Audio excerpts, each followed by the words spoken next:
பாரியூரில் கோயில் நோம்பி நடந்துட்டுருக்குங்க. நேத்திக்கு நாங்களும் பாரியூர் அம்மன் கோயில் வரைக்கும் போயிருந்தோங்க.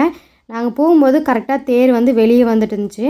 நேற்று தேரெல்லாம் பார்த்துட்டு வந்தாச்சுங்க. இன்றைக்கி வந்து முத்துப்பல்லாக்குங்க. இந்த முத்துப்பல்லாக்கு பார்க்குறதுக்கு ஒரு 20 வருஷத்துக்கு முன்னாடியெல்லாம் பார்த்தீங்கன்னா அந்தளவுக்கு வண்டி வாகனம் இருக்காது இல்லைங்களா? அந்த டைமில் மாட்டு வண்டி பூட்டி தான் வந்து இந்த முத்துப்பல்லாக்கு பார்க்குறதுக்கு நிறைய பேர் வந்து போவாங்களாமா.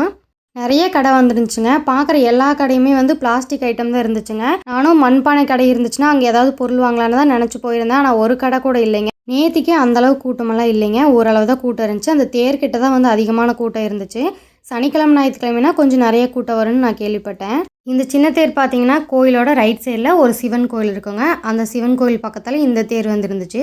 இந்த இடத்துல வந்து அந்தளவு கூட்டம் இல்லைங்க. இந்த கோயில் வந்து கொண்ட மிதிக்கிற கோயிலுங்க. அதாவது பூ மிதிக்கிறன்னு சொல்லுவாங்க இல்லைங்களா, அந்த கோயில். சாமியோட பேர் கூட கொண்டத்து காளியம்மன் சாமிங்க.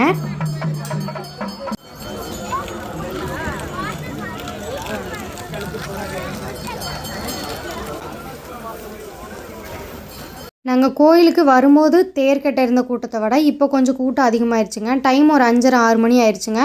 ஒரு 7 மணிங்கும் போது கோயிலெல்லாம் நல்லா சுற்றி பார்த்துட்டு கொஞ்சமாக ஸ்நாக்ஸ் ஐட்டமெல்லாம் சாப்பிட்டு அதுக்கப்புறமா வீட்டுக்கு கிளம்பிட்டோங்க. நீங்களும் நேற்று பாரியூர் அம்மன் கோயிலுக்கு வந்திருந்தீங்கன்னா மறக்காமல் கமெண்ட்ஸில் சொல்லுங்கள்.